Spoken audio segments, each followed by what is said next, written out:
Daeho Kim walked through the massive halls of the Galactic Council building. His shoes made soft sounds on the smooth floor. Around him, aliens of all shapes and sizes moved with purpose. Some had multiple arms, others floated in the air, and a few looked like giant insects. They all ignored him. Daeho had been Earth's ambassador for 5 years now. Every day felt the same. The other species treated humans like children, who had somehow wandered into an adult meeting. They smiled at him with their various faces, patted his head if they had hands, and then continued talking about important things without him. Today was different, though. The air in the building felt heavy with worry. Aliens whispered to each other in corners. Some looked scared. Daeho had never seen them scared before. He reached the main council chamber. The room was huge, with seats arranged in a circle. Each seat was designed for a different species. The human seat was small and placed far from the center. It was painted bright yellow like a child's toy. Sujin Park, the admiral of Earth's defense fleet, sat in the visitor section. She wore her dark blue uniform with pride, even though everyone else saw it as a costume. Her fleet had only 50 ships. The other species had thousands each. But Sujin still acted like she commanded a real military force. "Any news from home?" Daeho asked as he sat next to her. "Same as always. Our ships are running patrol routes around Earth. Nothing exciting happens out there." Sujin looked around the chamber. "But something is happening here. Look at them." The aliens were gathering in small groups. Their translators buzzed with worried voices. Some species that normally hated each other were talking together. Fear had a way of bringing enemies closer. Council Prime Vextara entered the chamber. She was tall and thin with blue skin that shined like metal. Her people, the Altarians, had been in space for over 10,000 years. They thought they were the smartest species in the galaxy. Vextara always spoke to humans like they were pets who had learned a cute trick. "Council members, please take your seats," Vextara announced. Her voice filled the room without effort. "We face a serious threat today." The aliens settled into their seats. Daeho walked to his yellow chair and sat down. Some of the aliens looked at him with surprise, as if they had forgotten humans existed. A large screen appeared in the center of the room. It showed a star map of the galaxy. Red dots marked the territories of different species. One section pulsed with angry orange light. "The Bruthan Empire has declared war on the Galactic Council," Vextara said. "They demand that all member species surrender their fleets and pay tribute. They want us to become their slaves." Worried sounds filled the chamber. Some aliens made clicking noises. Others hummed low tones, and a few released clouds of colored gas. Each species had their own way of showing fear. War General Korth appeared on the screen. He was a Bruthan, which meant he looked like a cross between a bear and a rhinoceros. His skin was gray and covered in scars. His eyes glowed red. 2 large tusks curved down from his upper jaw. "Weak council species," Korth growled. "You have grown soft during your long peace. You follow rules in war like children playing games. We follow no rules. We take what we want. You have 30 days to surrender, or we will take your worlds by force." The screen went dark. The chamber erupted in frightened chatter. Aliens argued about what to do. Some wanted to negotiate. Others called for war. A few suggested hiding in distant star systems until the Bruthans got bored and left. Daeho stood up. "Council Prime Vextara, Earth offers its full support in this crisis." The chamber went quiet. Then laughter started. It began with a few small chuckles and grew into loud, echoing sounds that bounced off the walls. Different species laughed in different ways, but they were all laughing at the same thing. The idea that humans could help in a real war. Vextara raised her hand for silence. "Ambassador Daeho, that is." "Very sweet. But this is a matter for civilized species. Your people still use chemical rockets and metal bullets. This will be a war fought with energy weapons and advanced tactics. Perhaps Earth could provide entertainment for our troops?" More laughter filled the room. Sujin's face turned red with anger. Her hands clenched into fists. Daeho felt his own anger rising but forced himself to stay calm. "We understand more about war than you think," Daeho said. "Humans have been fighting each other for thousands of years. We know how to win." "Exactly the problem," said another council member. This one looked like a floating jellyfish made of crystal. "Your species is violent and unpredictable. Civilized war has rules. We fight with honor. We protect civilians. We follow ancient codes that prevent unnecessary death. You would probably try to blow up planets or something equally barbaric." "War is war," Sujin said, standing up. Rules are just ways to make yourself feel better about killing people. The chamber fell silent again. This time the silence felt uncomfortable. The alien stared at Sujin like she had said something terrible. "This is exactly why Earth remains a protected observer species, eh?" Vextara said. "You think like savages. War should be conducted with dignity. The Bruthans may be aggressive, but even they follow basic civilized principles." As if summoned by her words, alarms began blaring throughout the building. Emergency lights flashed red. The screen in the center of the room activated again. This time it showed space near the Altarian homeworld. Bruthan ships appeared from hyperspace. They were ugly, covered in spikes and weapons. They looked like someone had taken regular spaceships and covered them in knives. The ships moved in attack formation toward a peaceful trading station. The Council watched in horror as the Bruthan fleet opened fire without warning. The trading station had no shields raised and no weapons ready. It was destroyed in seconds. Thousands of innocent aliens died in bright flashes of light. They didn't declare their intention to attack, whispered one council member. They didn't give the station time to surrender. They didn't follow any protocols. Korth's face appeared on the screen again. Your 30 days just became 30 minutes. Surrender now or watch your worlds burn. We do not play by your soft rules. The transmission ended. The chamber filled with panic. Aliens ran in circles, shouted at each other, and demanded impossible solutions. Some fainted. Others called for their fleets to retreat to safe distances. Daeho looked at Sujin. She looked back at him. Both of them were thinking the same thing. The galaxy was about to learn what real war looked like, and they were not going to like it. "Come on," Sujin said quietly. "Let's go prepare our ships. I have a feeling we'll get our chance to help sooner than they think." As they left the chamber, neither of them noticed the small recording device that had captured every word they said. Sometimes the most important conversations happened in whispers. 6 months had passed since the Bruthan Empire declared war on the Galactic Council. Earth's leaders watched the conflict from their command center in Seoul. Giant screens showed battles happening thousands of light years away. Every day brought news of another council defeat. Jinwoo Lee sat at his desk, surrounded by data screens and empty coffee cups. He was Earth's top intelligence analyst, which meant he spent his days watching aliens kill each other and trying to understand how they did it. His eyes were red from staring at battle recordings for weeks. "Another council fleet destroyed," Jinwoo announced to the room. "The Bruthans hit them near the Zephyr system. Same pattern as always." Admiral Sujin Park walked over to look at his screens. "Show me." Jinwoo played the recording. It showed a typical council fleet formation. The ships were beautiful, painted in bright colors with smooth curves. They moved in perfect geometric patterns like a dance in space. Everything looked organized and peaceful. Then the Bruthan ships arrived. They came from all directions at once, ignoring the normal rules of space combat.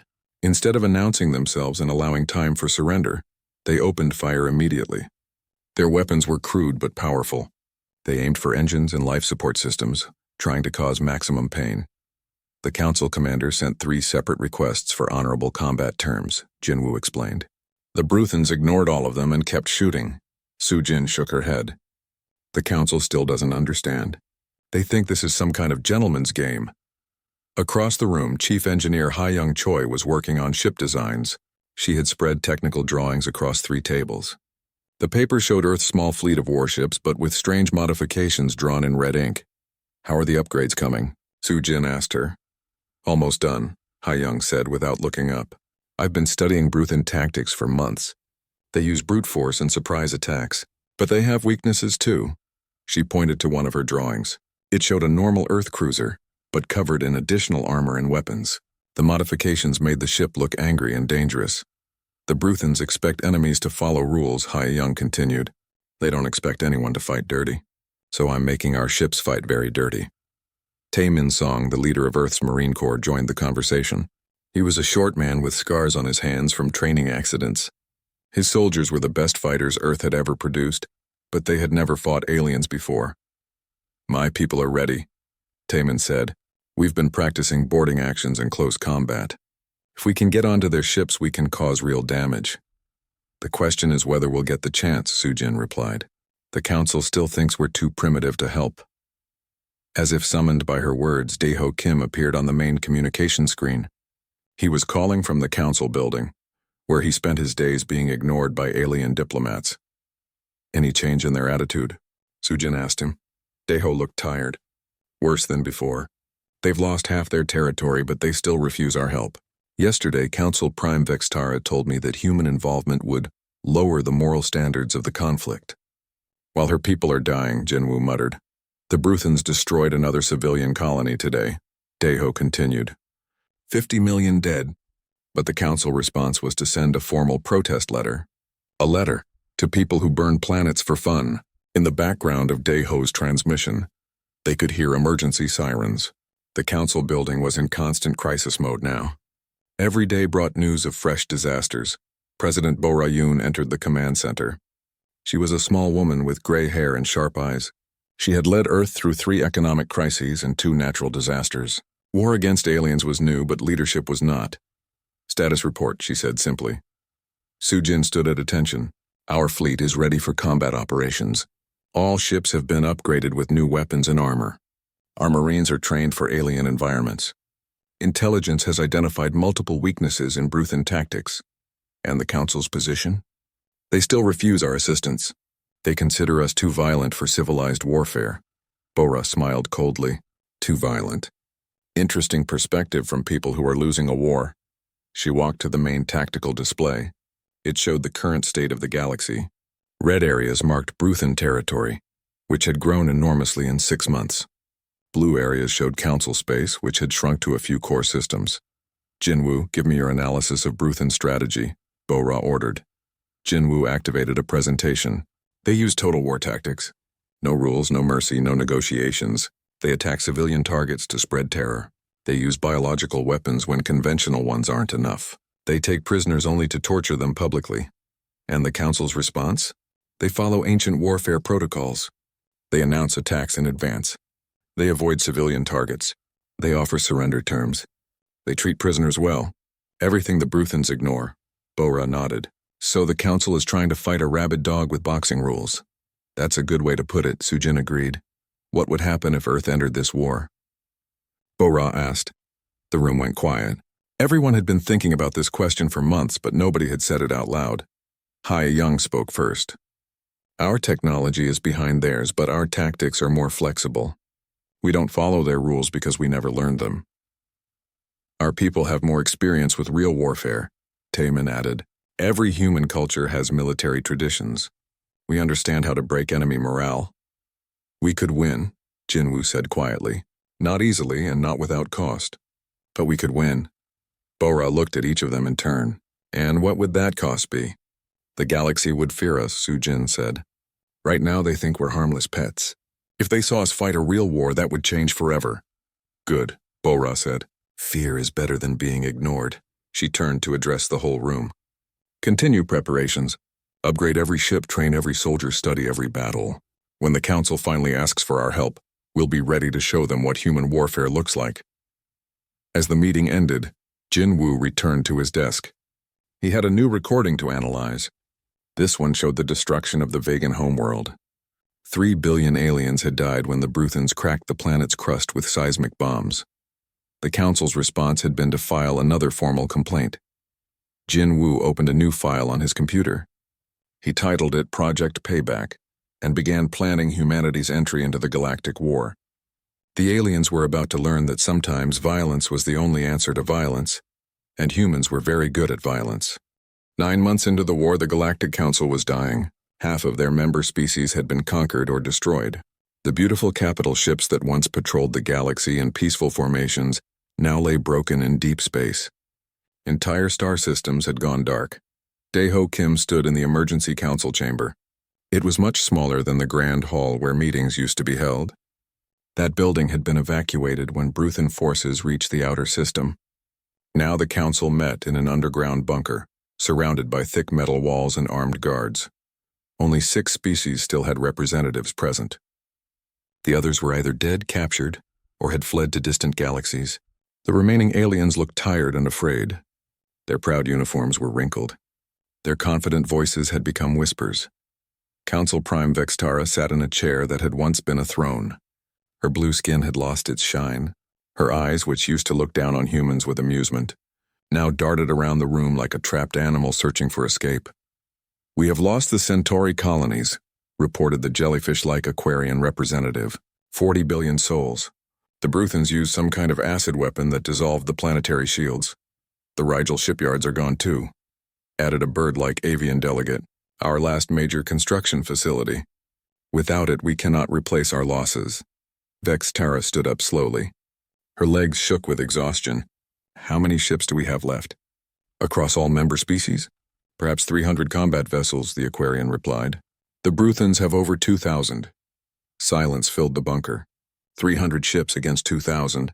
Everyone could do that math. Deho cleared his throat. Earth's offer of assistance still stands. The aliens turned to look at him. For the first time in months, they didn't laugh. Desperation had a way of changing perspectives. "Your 50 ships cannot save us," Vextera said, but her voice lacked its usual arrogance. "You might be surprised," Deho replied. "Humans have won wars against worse odds." Before anyone could respond, alarms began blaring. Emergency lights flashed red throughout the bunker. A communication screen activated, showing the face of a Bruthan commander. Behind him, the ruins of what had been the beautiful Altarian homeworld burned in space. "Council cowards," the Bruthan growled. "We grow tired of hunting you through the galaxy. Surrender now, or we will find your hiding place and end this war with pain." The transmission cut off. In the silence that followed, several aliens began crying. The sounds they made were strange to human ears, but grief was universal. Vextara looked around the room at her fellow survivors. Then she looked at Deho with an expression he had never seen before. Humility. "What would Earth require for its assistance?" she asked quietly. "Complete operational freedom," Deho said immediately. "No interference from council ethics committees. No warfare regulations. No rules of engagement. You let us fight this war our way." The aliens looked horrified. "But the conventions of civilized warfare," began the avian delegate. "Have gotten you killed," Deho interrupted. "The Bruthans don't follow your rules. Why should we?" Vextara was quiet for a long moment. Around her, the other representatives whispered among themselves in their various languages. They were scared of what humans might do without restrictions, but they were more scared of dying. "If we agree to these terms," Vexitara said slowly, "can Earth guarantee victory?" "No," Deho said honestly. "We can guarantee that the Bruthans will regret starting this war. Whether that leads to victory depends on how much you're willing to let us hurt them." 2 days later, Vextara's personal ship landed on Earth. She had come to negotiate the terms personally. No Council Prime had ever visited Earth before. The fact that she was here showed how desperate things had become. President Bo-Rayun met her in Seoul. The meeting took place in a simple conference room, not the grand palaces where galactic diplomacy usually happened. Earth didn't waste money on impressive buildings when there were wars to fight. "Your terms are acceptable," Vextara said without ceremony. "Earth will have complete freedom to conduct military operations as it sees fit." "And in return?" Bora asked. "We give you access to our remaining technology, our star charts, and our intelligence on Bruthan forces. We also grant Earth full membership in the Galactic Council, with all associated rights and territories." Bora smiled. It was not a pleasant smile. From protected observer species to full member. "That's quite a promotion." "Desperate times," Vextara said simply. "Indeed. When do you need our forces to deploy?" "Immediately. The Bruthans are massing for a final assault on our core worlds. If they succeed, the war will be over in weeks." Bora activated a communication link. "Admiral Park, you are authorized to launch Operation Payback." Sujin's voice came through clearly. "Roger that, Madam President. Earth fleet is launching in 1 hour." Vextara looked confused. 1 hour? "But your ships are not in position. The journey to the battle zone will take days." "Our ships have been positioned for weeks," Bora explained. "We've been watching this war since it started. We know where the Bruthans will attack next." "How could you possibly know that?" Bora's smile grew wider. "Because we've been studying them. Humans are very good at learning how to kill things." As Vexitara's ship prepared to leave Earth, she spoke privately with Deho. "I want you to understand something," she said. "My species has been spacefaring for 10,000 years. We have seen many wars, but we have never seen anything like what your people are planning to do." "What makes you think that?" Deho asked. "I saw your admiral's eyes when she received permission to launch. They were the eyes of a predator that had been caged too long. We may have just unleashed something terrible on the galaxy. The Bruthans unleashed something terrible first, Deho replied. We're just returning the favor. In space above Earth, 50 human warships powered up their engines. They looked different now, covered in additional weapons and armor plating. Their hulls were painted black, making them hard to see against the darkness of space. Each ship carried Marines trained in combat techniques that violated every galactic convention. Their weapons were designed to cause maximum psychological damage. Their tactics had been developed through thousands of years of human warfare. The Bruthans thought they understood violence. They were about to learn they were wrong. As the Earth fleet jumped to hyperspace, a message was transmitted to every surviving Council world. It was simple and direct. The humans are coming. Take cover! Captain Wu Jin Han stood on the bridge of the Earth vessel, Incheon. Around him, his crew prepared for humanity's first real battle against alien enemies. The ship hummed with energy as new weapons systems came online. Everything had been modified for maximum destruction. Target system in sight, reported his navigation officer. Altarian homeworld, under siege by Bruthan forces. Through the main view screen, Wu Jin could see the battle already in progress. A massive Bruthan fleet surrounded the planet. Their ugly, spike-covered ships fired continuously at the surface. Cities burned like candles in the darkness. Millions were dying. 3 council ships tried to defend the planet. They moved in perfect formation, following ancient combat protocols. They announced their attacks before firing.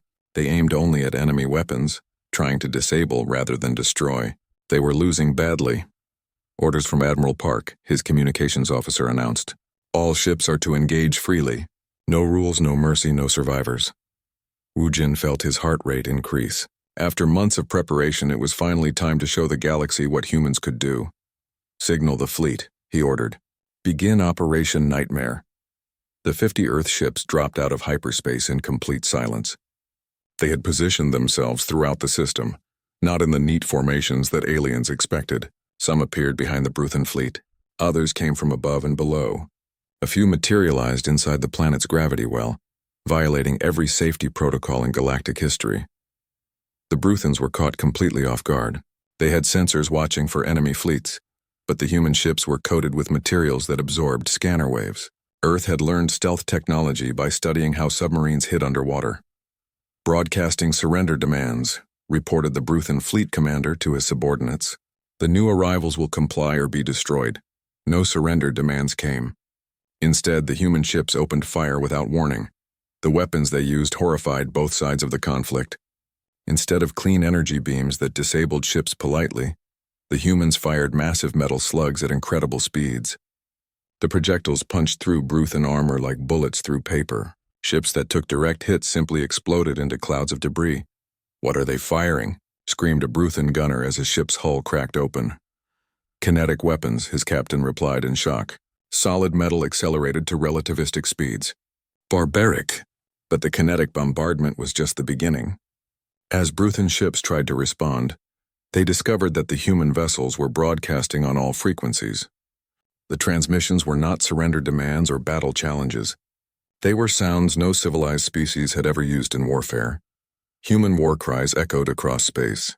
Ancient battle songs from Earth's bloodiest conflicts filled the communication channels. The sounds of screaming, gunfire, and explosions created a psychological assault that left alien crews paralyzed with fear. On the surface of the Altarian homeworld, Bruthan ground forces heard the broadcasts and looked up at the sky in terror. They had conquered dozens of worlds, but they had never faced an enemy that used fear as a weapon. Taimin Song led the first boarding action. His Marines used small, fast ships to attach themselves to Bruthan vessels like parasites. Instead of announcing their presence and demanding surrender, they cut holes in the hull and poured inside. The fighting in the corridors was savage. Bruthan warriors were strong and well-armed, but they expected enemies to follow combat etiquette. They announced their presence before attacking. They aimed to wound rather than kill. They gave opponents chances to surrender. The human Marines did none of these things. They struck from shadows without warning. They used weapons designed to cause maximum pain and terror. They took no prisoners and gave no mercy. This is not how war is fought, screamed a Bruthan officer as Marine Hyunwoo Park's unit systematically cleared his ship. This is how humans fight. Hyunwoo replied as he tossed a grenade into the next room. In space, pilot So-young Kim performed maneuvers that violated every principle of safe spaceflight. She flew her fighter through debris fields that should have been impossible to navigate. She used gravity wells to slingshot around planets at speeds that should have killed her crew. Her impossible flying allowed her to attack Bruthan ships from angles they couldn't defend against. She would dive straight down toward a ship's hull, fire all weapons at point-blank range, then pull away at the last second. The Bruthan gunners couldn't track her movements fast enough to return fire. "How is she doing that?" asked a council observer watching the battle.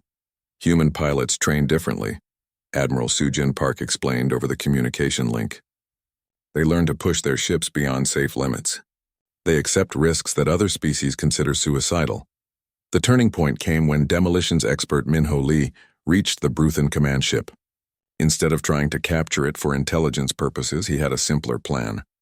He placed nuclear charges throughout the vessel and then broadcast a message to the entire Bruthan fleet. "This is Earth vessel Busan to all Bruthan forces," Min-ho announced. "Your command ship will explode in 60 seconds. Evacuate if you can. We don't care if you can't." The Bruthan fleet commander tried to negotiate. "Human vessel, we can discuss terms of surrender. There's no need for unnecessary destruction." "Unnecessary?" Min-ho laughed. "You burned entire planets. You killed billions of civilians. Now you want to talk about unnecessary destruction?" The command ship exploded exactly 60 seconds later. The blast was so powerful that it damaged nearby vessels. For the first time in their species' history, Bruthan warriors began to retreat in panic. "They're running," shouted the Altarian planetary defense commander. "The Bruthans are actually running away." But the humans weren't finished.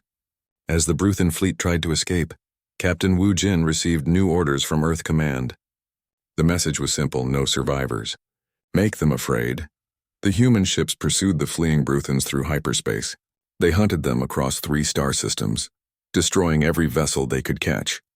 Those few Bruthan ships that escaped carried tales of terror back to their homeworld. News of the battle spread across the galaxy faster than the human fleet could travel. Both Council and Bruthan species shared the recordings in shocked silence. No one had ever seen warfare conducted with such ruthless efficiency. The Council representatives were relieved but terrified. They had been saved, but by creatures who fought with a savagery that made the Bruthans look civilized. On Bruthan worlds, military commanders watched the battle recordings with growing fear. These new enemies didn't follow any known patterns. They struck without warning, showed no mercy, and seemed to enjoy the destruction they caused. For the first time since their empire began, the Bruthans faced an enemy that scared them more than they scared others. Admiral Soo-jin Park reviewed the battle reports with satisfaction. 0 human casualties, 37 Bruthan ships destroyed, 1 planet saved. It was a good start, but she knew this was only the beginning. The galaxy was about to learn what happened when you forced humans to take off their gloves. 6 months after Earth entered the Galactic War, the Bruthan Empire surrendered, not to the Council but specifically to humanity. Their message was broadcast across the galaxy for everyone to hear. "Earth forces, we yield to your superior tactics," War General Korth announced from his flagship. His voice shook with exhaustion and fear. "We request immediate cessation of hostilities and negotiations for peace terms." The surrender came after the human fleet had systematically destroyed every major Bruthan military installation. Earth ships moved through space like ghosts, striking without warning and disappearing before counterattacks could be organized. Their weapons grew more terrifying with each battle. In the final engagement, the humans had used biological warfare.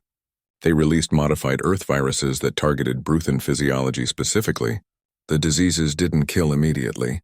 They caused weeks of painful illness that left survivors too weak to fight. It was the kind of weapon that civilized species had banned thousands of years ago. Sang-hoon-no, Earth's new Secretary of Galactic Affairs, received the surrender aboard his ship Sol. He was a thin man with gray hair and cold eyes. Before the war, he had been Earth's top negotiator in trade disputes. Now he spoke for the most feared military force in the galaxy.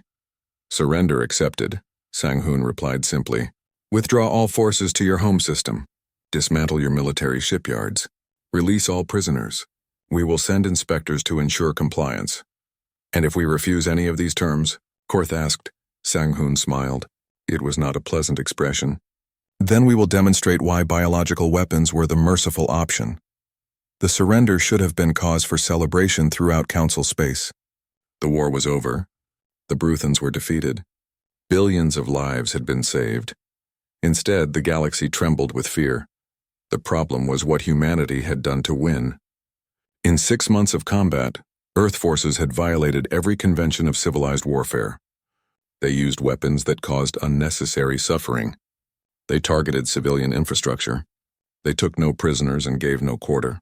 Most terrifying of all, they seemed to enjoy it. Commander Ji-Hai Moon led Earth's new peacekeeping forces. Her job was to patrol former Bruthan territory and prevent any resurgence of their military. She did this by maintaining orbital weapons platforms around every major world, platforms that could crack planets open if the inhabitants misbehaved. The locals are cooperating fully, Ji-Hai reported to Earth Command. After we demonstrated the kinetic bombardment system on that uninhabited moon, they became very reasonable. On Council worlds, the reaction was more complex. They were grateful to be alive, but horrified by their saviors. Ambassador Dae-Ho Kim attended emergency Council meetings where alien representatives whispered fearfully about humanity's unnatural approach to warfare. They don't follow any rules, complained the Aquarian delegate. They attack without warning. They use forbidden weapons. They show no mercy to defeated enemies. They won the war, Dae-Ho pointed out, something your civilized approach failed to do. But at what cost? Asked the avian representative. They've made the galaxy a darker place.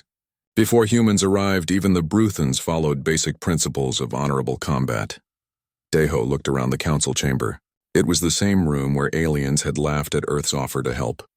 Now those same aliens spoke in hushed tones about the human threat. You asked us to save you, he said quietly. We did. Don't complain about the methods. The real problem became clear during the peace negotiations. Earth didn't just want to end the war. They wanted to reorganize the galaxy. Dong-Hyun Kim, Earth's chief diplomat for post-war affairs, presented humanity's demands to the assembled representatives.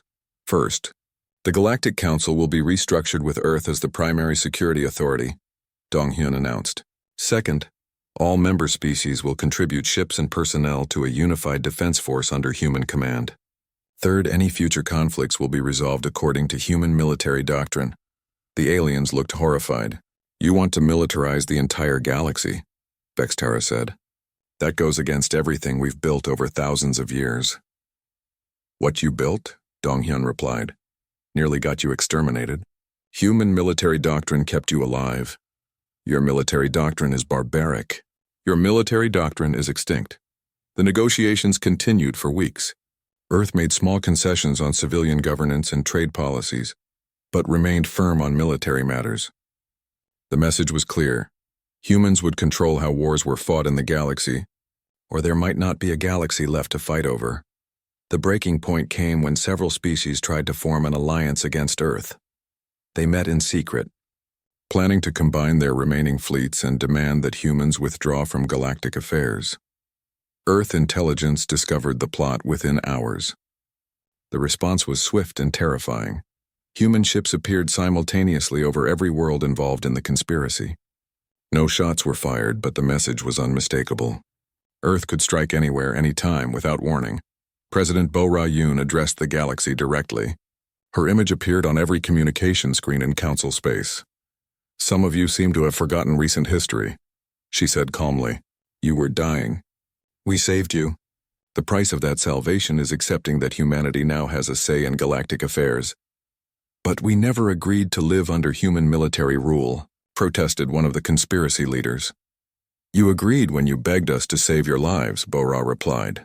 Did you think rescue would come without consequences? The final meeting of the old Galactic Council was called 3 days later.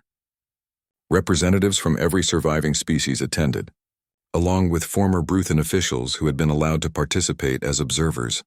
The session began with Vextara reading a prepared statement. Her voice shook as she spoke. In light of recent events, the Galactic Council formally recognizes that traditional methods of conflict resolution have proven inadequate for modern threats. We therefore request that Earth assume primary responsibility for maintaining galactic peace. Request? Dae-Ho asked with amusement. We request, Vextara continued, That Earth, please, for the love of all that is sacred, please just go back to your planet and leave us alone. The chamber erupted in agreement. Aliens from dozens of species voiced their support. Even the former Bruthan representatives nodded enthusiastically. We will pay any tribute you demand, offered the Aquarian delegate. We will sign any treaty you write. We will follow any rules you make. Just please stop helping us. Deho looked around the room at the fearful faces. These were the same beings who had called humans primitive savages just a year ago. Now they begged to be left alone. Earth accepts your request, he said finally. We will withdraw our fleets to human space and cease active intervention in galactic affairs. Relief flooded the chamber. Aliens actually cheered. However, Deho continued, and the chamber fell silent again. Should any future conflicts arise that threaten galactic stability, Earth reserves the right to intervene using whatever methods we deem appropriate. What if we promise there won't be any more wars? Asked the avian representative desperately. Then you won't have to worry about our methods, Deho replied with a smile. 20 years later, the galaxy had achieved something unprecedented in its history: complete peace. No species dared to start conflicts, knowing that human intervention might follow. Trade flourished, exploration continued, and civilizations developed without the constant threat of war. But in the deepest space, on hidden worlds far from normal shipping routes, military planners from every species worked on the same project. They called it contingency planning or theoretical defense studies. Everyone called it the same thing in private: how to fight humans if we absolutely have to. So far, no one had found an answer. Earth's embassy to the galaxy remained a small building on a minor space station. Its staff consisted of 3 diplomats and a clerk. They rarely needed to do anything more than file reports and attend ceremonial functions. The galaxy had learned to solve its own problems rather than risk human assistance. As Ambassador Deho had once observed, sometimes the best way to keep the peace is to make sure everyone is too scared to break it.